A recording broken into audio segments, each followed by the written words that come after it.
edgy cuts, vibrant color, and a product line of her own. In today's video, I'm excited to feature Tenease Flowers, who is the owner of Level 23 Salon in Baltimore, Maryland.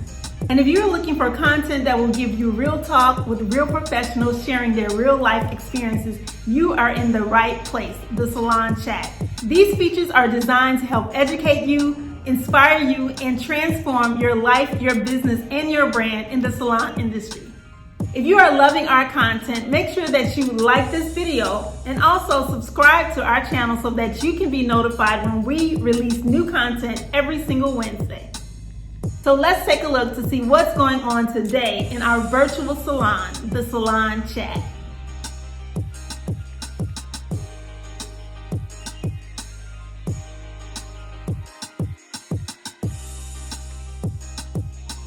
So hello YouTube, hello, this is Sharon Guilty and this is the Salon Chat, and today I am excited because this is my very first time actually meeting and talking to Tenease face to face, and I've been hitting her up on Instagram for almost a year now, but we finally got to a chance to sit down and have a communication about her business, her life, her business, and her brand. And so welcome to the Salon Chat, Tenease. Thank you for inviting me. You're welcome. You're welcome. I'm excited because I've seen your work and it is amazing, and I love your a lot of your videos. You take your comb and move that little hair like that. So, so I love that little aspect. It's the boomerang. That's it. Yeah, I couldn't remember. I had a little brain fog. So this is Tenease Flowers. So I would like to know exactly where you're from, how long you've been in the industry, and what inspired you to get into the industry. I'm from Baltimore, Maryland, first of all. Born and raised. I've been in the industry, I would say, maybe about 23 years now. Okay. I kind of knew when I was maybe like 12 years old, I always wanted to do hair. I even went to a high school, a trade school, to get my license through high school. So I had my license since I was 17, and I've been in salon ever since. And yeah. Did you mention Maryland? Yeah, you did mention Maryland, but as everybody probably can hear that voice, she is. So, how long did you work in the industry before you actually opened your salon? I've been in the industry. Well, I started when I was 17, so I've been in like a few salons since then. And maybe about 6 years ago, I decided to do the suites. I was at one location before this, and then I just moved here. I was at that location for about 5 years, and then I came here. Okay, so you work alone? Do you have an assistant, or you just yeah, I have assistants on and off. Sometimes it's good finding good people that's gonna stick with it and stuff like that. So, when I can get a good one, I try to, work. And it's kind of hard to come by because I've had some really good assistants, but then I'm working faster than they are, and they're slowing me down. I work, I'm known to, even before all of this, one client at a time. My clients know that I don't keep them in the salon. I do, the work that I do, and getting people in and out, that's what I'm known for. So when I have an assistant that's slowing me down, it's just not working. It's at all. Right. But when you have a good one that can kind of keep up with your work, then those are hard to keep because they want to go on to be hairstylists as well. Yep, they are. So currently you don't have an assistant right now? No, currently right now I don't. So Tenease, tell me a little bit about what you specialize in. I kind of know already because I've been checking your work out. Hard to say, to hone in on one thing that I really, really like. I started off when I was younger. I started off in a salon that we basically specialize in shortcuts. Mm-hmm. And over the years, I started adding weaves and, all the other stuff. But I really just like clients that allow me to just be creative and do the things, that I love to do. And whether if it's short, long, curly, whatever ethnicity, I can, service either one. But I just would say I like just being creative. Anyone that can allow me to be creative and have that creativity, I love, doing things like that. So how do you market your services, and how do you market to that client that's sitting in your chair and to get them to be a little bit more creative. You know, some clients, we all want our women to look sexy. I know I do. Even my middle-aged women, you know, with, of course, this is my natural hair, but, you know, if you're going to have hair like this, or if you want it longer, it's got to be some kind of funky cut. It just can't be long hair with a ponytail, right? Right. So how I would do it, a lot of times I would try to come in the salon and I would wear different styles, different things, and that would kind of inspire them. Be like, oh, I wouldn't mind trying that, or let me try that, or I would like show them pictures, or, you know, I have a really good way to persuade them sometimes to kind of, you know, go and get the things, the things that I want. So I kind of do it that way, but I still have my clients that are more business-like, so they go with more, you know, everyday professional, which is, you know, a rag cut, you know, a nice haircut or a nice, you know, trim or something like that. So I have those ones too, but I try to both, because the ones that allow me to be creative, that allows me to keep the fun in it, you know, the enjoyment doing, you know, doing hair. So yeah, that is so true, because we can get bored. Yes. So speaking of marketing to your clients, because we're always selling to our clients, and the biggest part of being a hairstylist is explaining and sharing with your clients exactly their needs, not just in the salon, but out of the salon. And I noticed that you have your own branded products. Tell us a little bit how you got started and what the road was like in starting your own product line. Okay, so I started this back in, I guess, 2014, and the two main reasons why I did it, one was because a lot of my clients, you know, they would go off and they would like go to other places, or they'll become at-home kitchen beauticians, and I felt like even if you couldn't afford to come to the salon, you still should have some type of good product that you can use at home to keep it healthy, whether it's just a shampoo or conditioner or whatever, you know, is needed to keep that hair healthy, even though you're not in a salon. Because a lot of them, they would run to the hair store.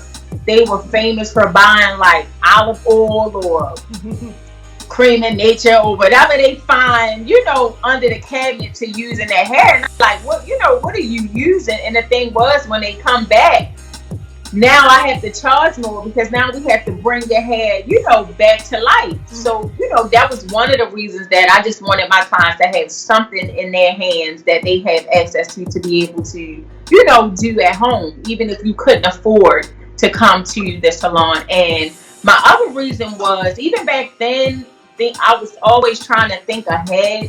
So I know for us, standing behind a chair all the time, and you know, I was thinking of other sources of income as well, because my thing was, I wanted to have at least 3 streams of income, and that was, you know, the behind the chair, the products, and the memberships. So I wanted to like have, you know, different things working for me, just in case when it's times, even when it's times like this. And as hairstylists, we don't prepare, because I know back then my motto was, you know, oh, I'll make it back, you know, not thinking to save and put money away, and you know, things like that. So just having a product line would just be another, you know, avenue to bring in income as well. And not just that, like I said, just my clients having access to something else versus just running to the hair store and just buying whatever, you know, to do their hair. And I'm not saying my products is just all things, but it's a good, healthy way and a good, you know, system to use to keep your hair, you know, in a good state when you're not in, you know, when you're not in the salon. So do your products, are they consist of mostly maintenance items, or do you have some back bar items also? Like, do you have shampoos, conditioners, and then like topical, like oils and moisturizers? Yes, I have a moisturizer. You're right, shampoos, conditioners. I have a hairspray that I like to use as well. So it's just shampoo, conditioner, hairspray, a topical oil, and it's like an everyday treatment that I like to use the treatment before I blow dry to protect as like a protectant and, you know, stuff like that. I like to use that. But yeah, it consists of about 4 to 5 products. Okay. So was that, speaking of income streams, was that a decent source of income during the quarantine? Can you say that? I can't really say, because even from like 2014, I've been on and off trying to build that brand and really get it out there, because I'm just thinking even back then I wasn't really a big marketer or into marketing, speak for itself, and stuff like that. And I would get clients word of mouth. So when you go into like the products, that's like a whole nother level. And to be honest, it's still a lot of things that I'm learning. I've had some clients that purchase and support and stuff like that, but it's not enough to bring in that income that that I was potentially looking for. So now I'm into like rebranding and really trying to get it out there and push it a little bit more. But it's a whole nother beast from doing hair from behind the chair. It just takes a lot more of selling than it does just behind the chair doing hair. How challenging was it for you to find the manufacturer? Did someone recommend them, or did you just do your research? I just researched. I did a lot of research finding the manufacturers, because some were like, it could get really, really expensive trying to go through, different channels and different manufacturers. So I definitely found a manufacturer in Pennsylvania, which is not really far from us. In Maryland, it's probably like an hour or so, but they're not far. So it doesn't take me long to, get the products and, stuff like that. So but it didn't take that long. What would you say your main ingredient is, or what makes your product different? Do you have a main ingredient that you basically focused on across the board, like that same ingredient in your shampoos, your conditioners, your treatments, or topical treatments? It's like the sunflower extract and a lot of stuff like natural ingredients and stuff in it. So it's not a lot. They're all sulfate and paraben free, which I like, and they're not harsh on the hair. They don't strip the hair. It's a lot of a lot of good things that's in it that protects the hair as well, which I like. It's a lot to go just to say right off of my head, but that's like one of the main things that that I like about it. Right. So now, when you talk about income streams, and I saw that you have a membership site, tell us exactly who that site is for and why you created that. So the membership program kind of go off on when I was explaining how my clients would go other places, and then when they came back to me, that ticket would be high, because now we have to do trims, we have to do treatments, we have to do a series of things to bring that hair, back to life. So the membership I started was mainly so for my clients, like my bread and butter clients that have been coming to me for years, and things like that come on a regular basis. So the membership I created was, if you pay the $49.99 a month, you'll get discounted prices on all your services, and it kind of works better if you come regular, like if you are every week client or every 2-week client. I would say it works very good to me for an every week client, because the discount, is amazing. A basic, I could say, shampoo and style would be like between $55. You may pay like $35 for that shampoo and service. So it kind of helped them, save money as well. And not only that, helping them save money, it keeps the income coming in for me as well, whether if I'm in a salon or not. Right. Yeah. That's a brilliant idea. Now, do you have? Yeah, it was a really good idea. It was. I had a few people on it. Some people fell off.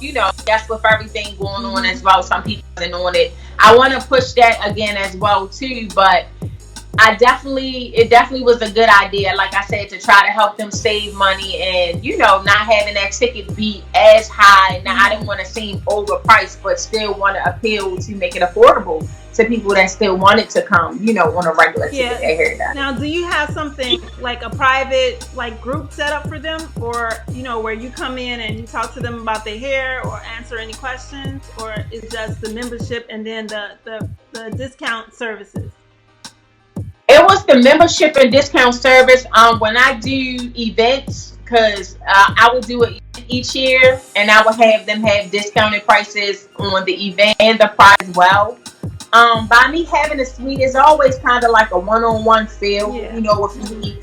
And with clients as well, I would give them Sunday appointments sometimes, because our stylists are closed on Sundays and Mondays. So if they needed a special Sunday appointment, I would offer those services to them as well if they had the membership. Okay, cool. So I want to get down to this quarantine. I know it's like I did my first interview last week, and the quarantine was the topic. It's just a topic that I'm going to be asking everybody because it's so new. It's so new and dear to us. Like, how did you survive that? How did you survive the quarantine? Oh man, when it first happened, I was like, what? I can't go to work? I've been working like all my life.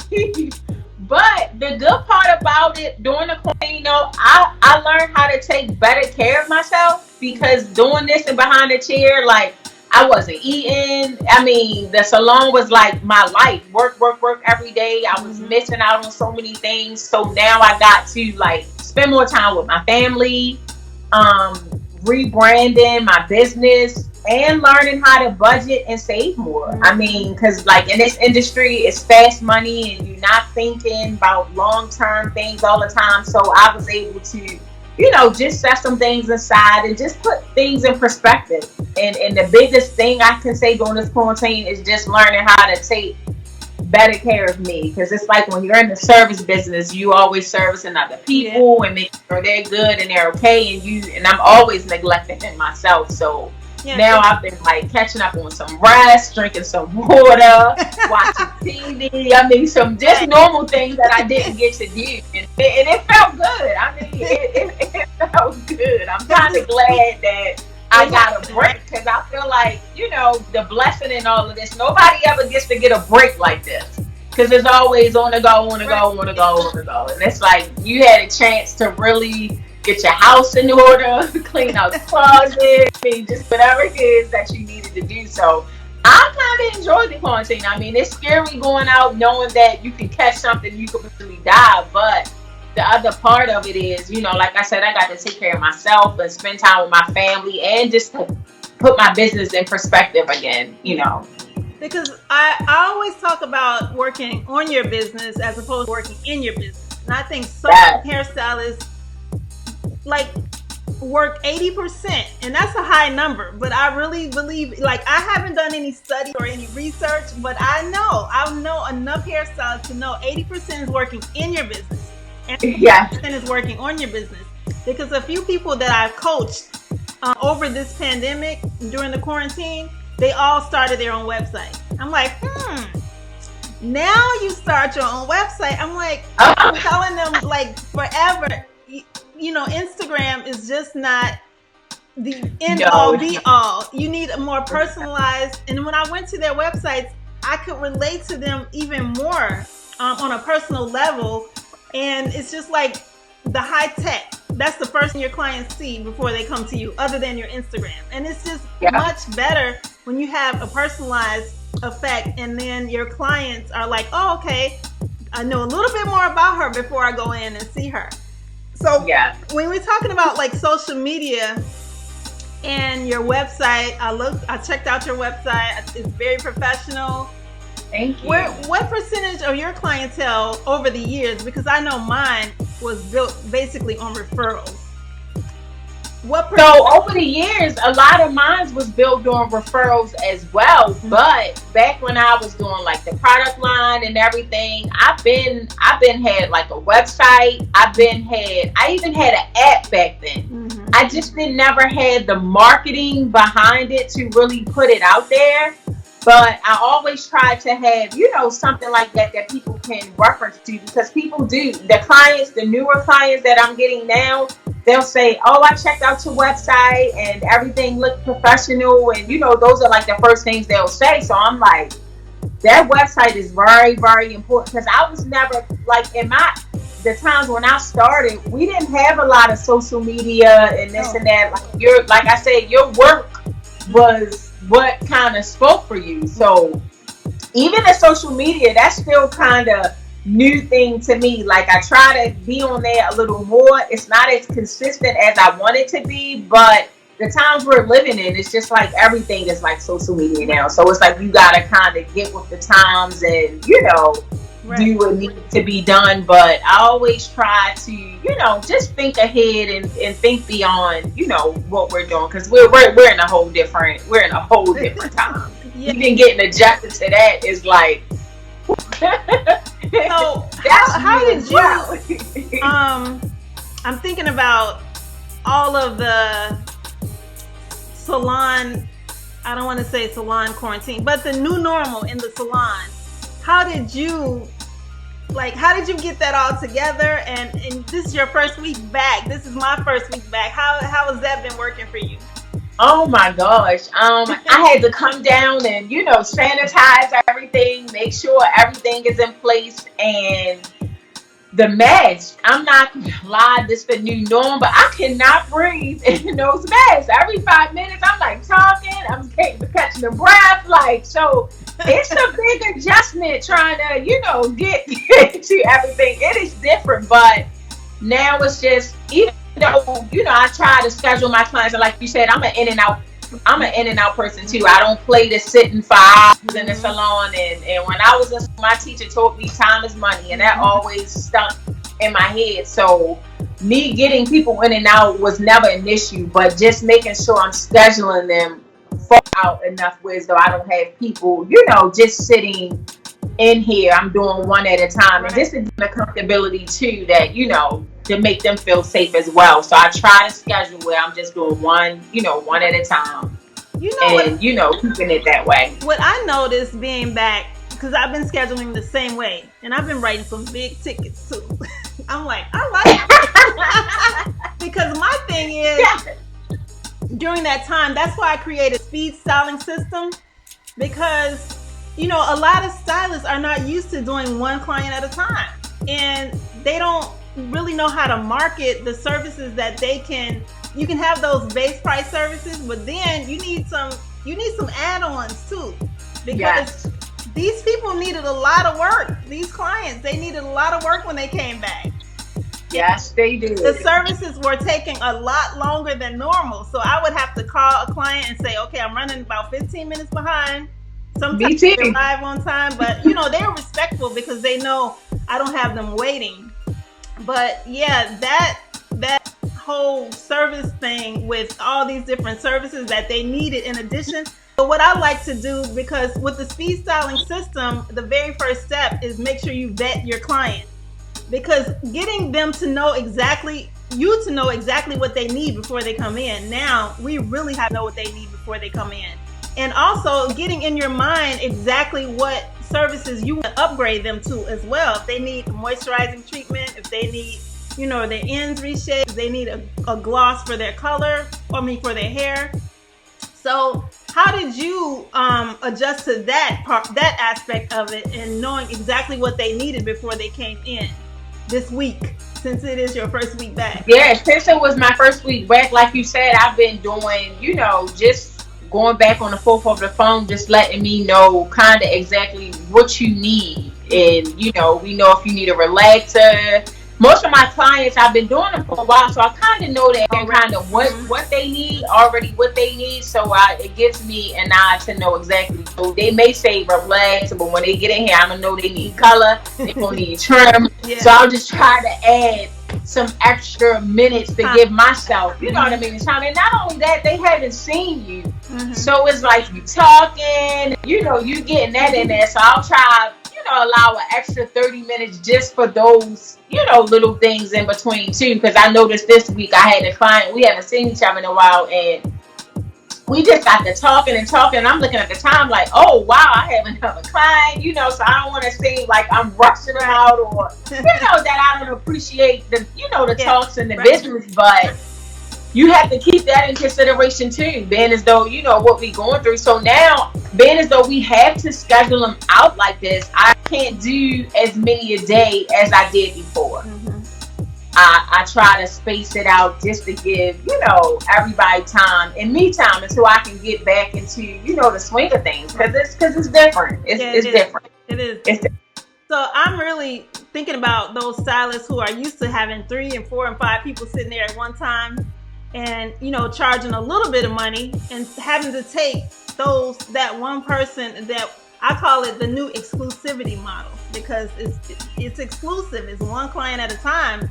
But hairstylists, I always recommend that they build the value up in their services, create that customer amazement, and creating the value and increasing the value of your services is going to make you stand out more, and you're going to be able to charge more, because it's no longer people lined up on the side of the wall waiting to be serviced with plastic caps on. You can't do that anymore.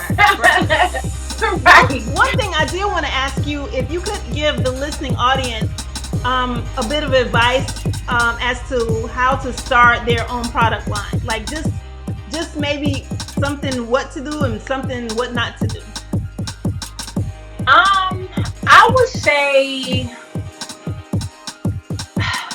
because being as though when I researched and I did everything, the first thing I would not do, make sure I have a good marketing strategy in place, because I felt like when I first did it, I didn't think of all of those things. I was just thinking more so of just my clients. I wasn't thinking of a broader, audience. So having good marketing and a good marketing strategy and stuff and plan, I would suggest doing that, because that would help, get everything out there, and just making sure you go with something that's a passion for you, and that it feels good to you and your spirit, that what you want to do, not just because other people is doing it, because if you don't, I don't think it's gonna sell. It's not gonna really go nowhere. So if you get into it, I would suggest that pray about it and go with what feels good for you and what works for your business.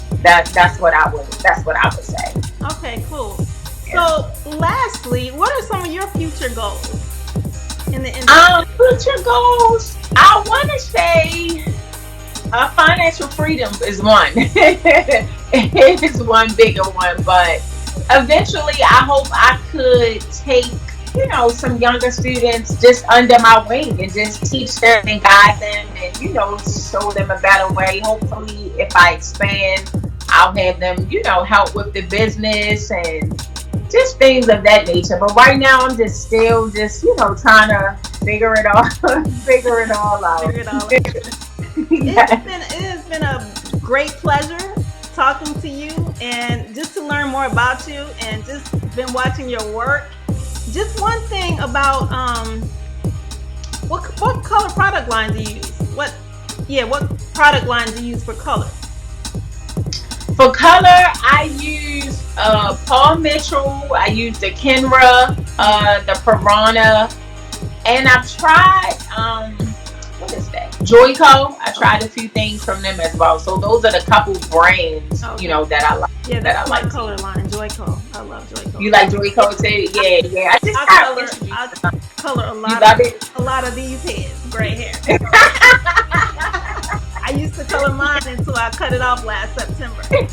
I was just like, this hair, I'm coloring it too often. It's fading away too quickly. Yeah. So how is the climate as far as hairstyling is concerned in your area in Maryland? It's starting to get pretty warm now. So we're getting more towards the summertime. So that natural is not working with this summer. The straightening. So do you do what percentage of your clientele is natural? I'll say about 40% is natural. Okay. Yeah. So you still have a big clientele that wears relaxer then? Yep, I still have a good time with relaxers, or like hair weaves or weaves and stuff like that. So yeah, I still have a good time.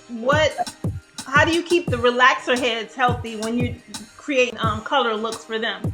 Is it certain techniques that you do for color? Yeah, with relaxed hair. With relaxed hair, a lot of my relaxed clients, I don't suggest color for as lifting like towards like the lighter colors, like the blondes and stuff like that. I try to keep them out of that family depending on how strong their hair is, because I just be so scared with that relaxer and that color. I don't want no damage or for them to go off and do anything on their own. So if their hair is not strong enough, I would tell them like, I don't feel comfortable. And the most I may do is maybe like a couple streaks or something here and there, but all over color, I won't do it.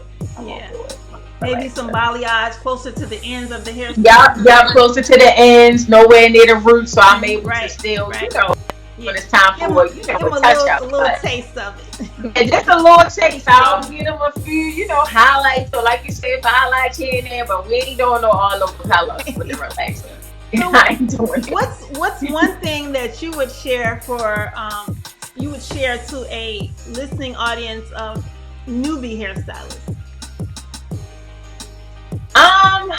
I would tell them, because a lot of the newer ones I see, they do like a lot of the wigs. I see a lot of wigs and stuff like that. Just making sure they just remember the basics. How to maintain healthy hair, how to do a short haircut, and not only that, customer service. That's what has kept me in business for so long over the years. Just having good customer service, because that's what kind of keeps people coming back. Everybody and their mother's hair these days, but to have good customer service and to be able to get people in and out is what keeps your customers coming back. Is there one thing that you did to create the culture in your salon before the pandemic that you don't do now, or are you still doing, like, to create just the culture atmosphere in your salon, like candles or serving coffee or anything like that? I haven't. I've been back since my first week. But I used to try to have fresh flowers and candles here and there sometimes. Fruit wine. I would do wine on Fridays sometimes as well. So I think I want to kind of bring that back in something like that to kind of set the atmosphere. They love the wine though. I think I'm gonna bring that one back. So is there one more thing you would like to add to this interview, this feature? I like to call it a feature. Before we say we close up the salon. Before we close, I just want to say, well, first I want to thank you for allowing me to do this. This was really nice, and I really appreciate this. I appreciate what you're doing in your business. I pray that everything comes back to you tenfold. And everything works, in your business, and everything works out. I know we're in the middle of a pandemic and everything, but what I want to share for everyone is just to keep God first in everything you do, no matter what it is. That's the only thing I would tell anybody, whether you're in the industry, you're not in the industry, just keep Him first and just pray, and we all gonna get through this. So there you heard it, Miss Tenease Flowers of Level 23 Salon, right? Yeah. I said yes. From Maryland. Yeah. What part of Maryland is it again? Baltimore. Okay, cool. Baltimore. I haven't been to Baltimore yet. So I want to say you should come visit so we can hang out. Yeah, definitely. I want to say thank you. I've never been to Chicago. I heard of the taste of Chicago in July or something. Yeah, don't come right now because North Michigan Avenue. They tore up North Michigan Avenue. I drove through there. I was like, I just needed just to see what my city was looking like because I was born and raised. And it's tore up. I mean, the Gucci store, like all the high-end stores boarded up. So don't come this summer. Wow. Maybe next summer. Yeah, next summer. We'll plan this next summer. Yeah. Well, I want to say thank you for finally being able to meet you. And we didn't even talk before this interview. This is our first time. I know, right? I just feel people's spirit. Check out the Instagram, and I feel like I have a great intuitive spirit. So I really felt your spirit looking at your work and the communication that we would have in the DM. You didn't ghost me out. Oh, no. I have people that do that, and I just kind of leave them alone. I'm sure. Right, exactly. So I just leave them alone, let them be. Maybe they'll come back. But I want to say thank you, and I really appreciate you hopping on. We had a little technical difficulties, but we made it through. we got through. We got through. Yeah. So thank you. Enjoy the rest of your Monday here in this today is June already. I can't believe it's half the year's gone already. But blessings on your business, and keep writing those increased tickets with this exclusivity model, one client at a time. And I just want to say thank you, and I appreciate you. Thank you. I appreciate you as well. Okay, enjoy the rest of your day. You. All right, bye-bye. Bye-bye. I hope that you enjoyed this feature as much as I did. Make sure you let us know in the comment exactly what you learned from Tenease's story and how she built her brand and her business. And don't forget to connect with us next week for more amazing content.